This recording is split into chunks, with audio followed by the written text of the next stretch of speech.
E a energia solar desbancou as termoelétricas de gás natural e biomassa e agora é a terceira maior fonte na matriz elétrica nacional. O modelo de geração só fica atrás da eólica, atualmente na segunda colocação, e da hídrica ainda bem à frente das demais. De acordo com o mapeamento da Associação Brasileira de Energia Solar Fotovoltaica, a Absolar, são 16,4 gigawatts de energia solar em grandes usinas e em pequenos projetos de geração própria, contra também 16,4 gigawatts do gás natural e 16,3 gigawatts da biomassa. Segundo a associação, desde 2012, a fonte solar já trouxe ao Brasil mais de 86 bilhões de reais em novos investimentos, sendo quase 23 bilhões em arrecadação aos cofres públicos, com geração aí de quase 500 mil empregos acumulados desde 2012. Com isso, também evitou a emissão de 23 milhões de toneladas de CO2 na geração de eletricidade. Justamente para repercutir esses números, é que nós vamos falar com a Bárbara Rubim, que é vice-presidente da Absolar.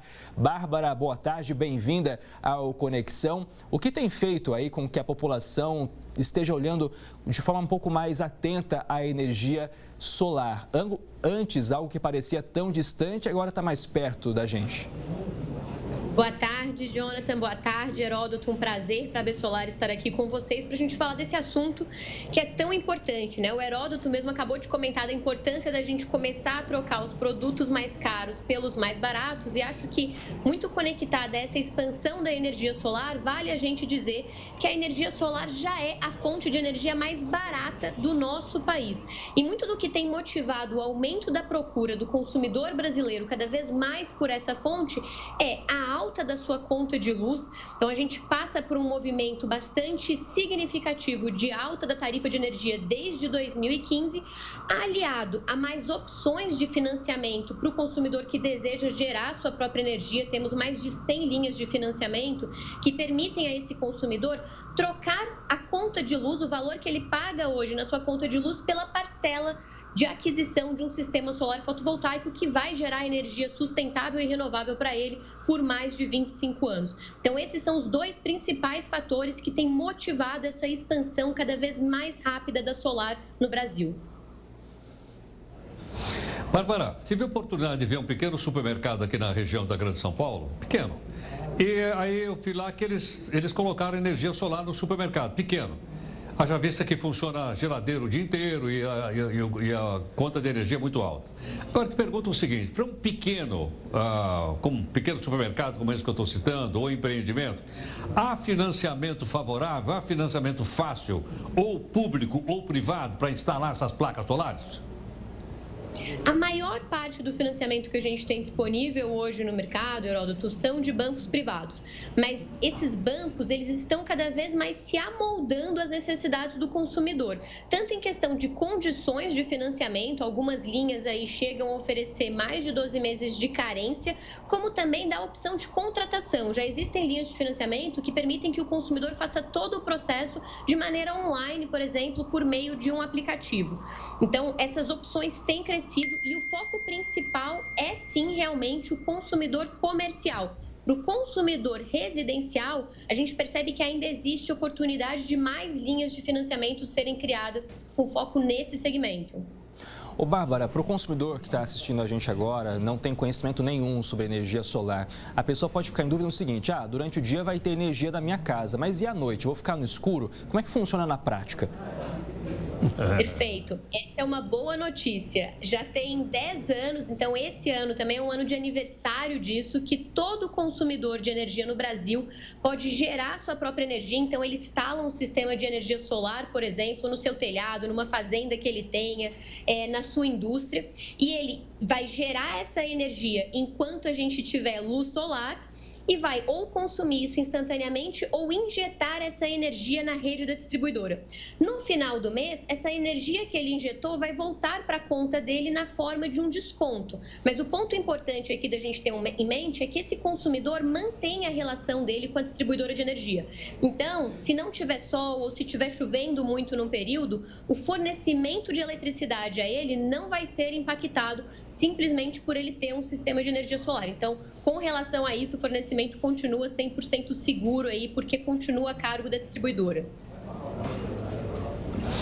Bárbara, uma outra explicação. Se porventura a pessoa tem essa quantidade de energia disponível, como você lembrou, uma parte ela manda para a distribuidora de energia.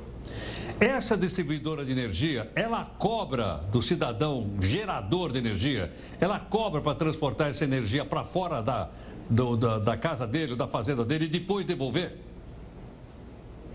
Esse é um excelente tema, Heródoto, porque foi fruto de uma discussão de mais de 4 anos no setor, que chegou a uma solução em janeiro desse ano, quando essa possibilidade que eu comentei, que todo consumidor tem de gerar sua própria energia, se tornou realmente um direito estabelecido em lei. Então, todo consumidor que decidir gerar sua própria energia até o dia 6 de janeiro de 2023, vai conseguir gerar essa energia e compensar essa energia que ele gera na melhor valoração possível. Então, ele não está pagando diretamente por essa rede de distribuição.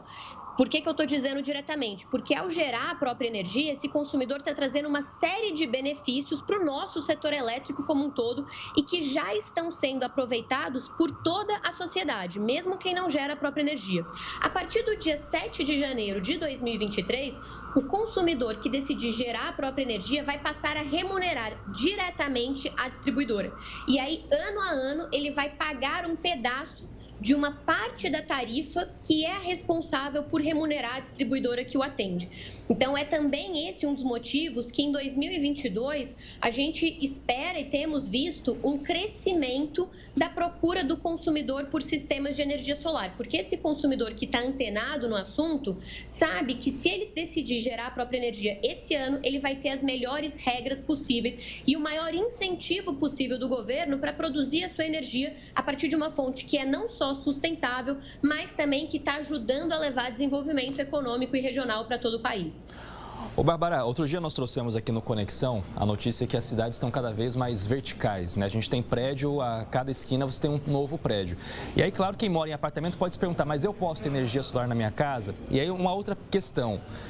Quem, por exemplo, mora em apartamento, como é o meu caso, mas os meus pais têm uma casa, eu posso instalar energia solar na casa deles, já fazendo, por exemplo, o cálculo de quanto eles consomem e quanto eu consumo no apartamento e a gente fazer essa distribuição da energia? Isso é possível? É possível, mas a gente tem que observar algumas regrinhas.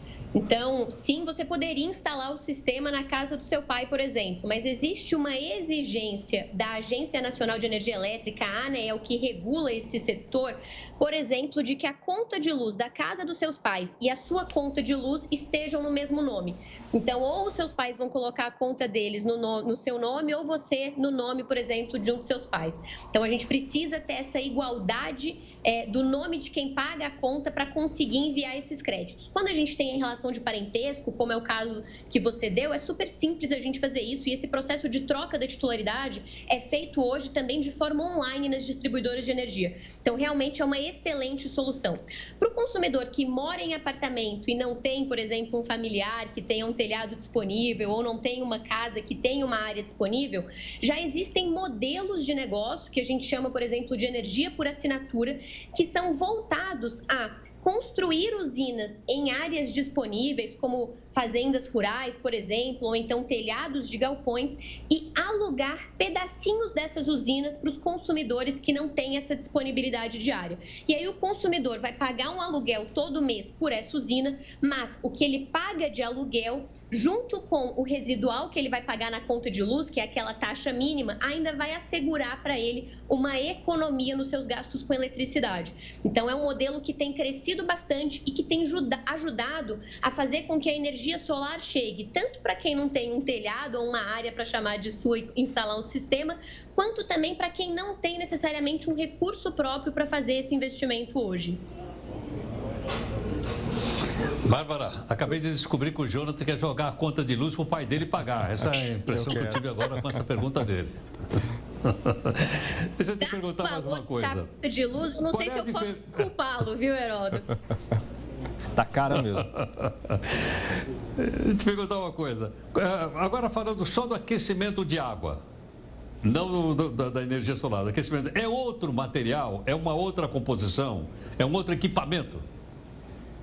É uma outra tecnologia, sim, e é uma tecnologia que ela tem um tempo de retorno do investimento dela mais rápido até que o solar fotovoltaico, então que a geração de energia elétrica.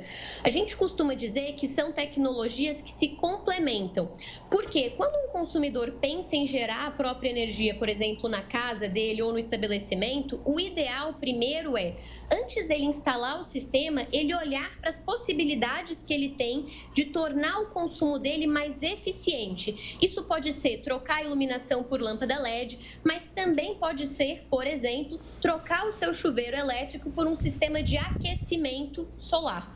Então, é uma outra tecnologia que não produz eletricidade, mas vai ajudar a aquecer a água dele. E quando a gente olha para a conta de um consumidor residencial, o chuveiro elétrico chega a ser responsável por mais de 50% do valor que uma família paga. Então, esse passo de eficiência energética já ajuda a reduzir bastante a conta de luz e a fazer com que o que sobrar, então, da conta de luz após essa eficiência, a gente consiga reduzir ainda mais com a geração de energia elétrica a partir do sol. Então, ele eficientiza os dois investimentos. Muito bem, Bárbara Rubim, vice-presidente da Associação Brasileira de Energia Solar Fotovoltaica, muito obrigado por essa entrevista aqui no Conexão e até uma próxima. Até a próxima, obrigada a vocês.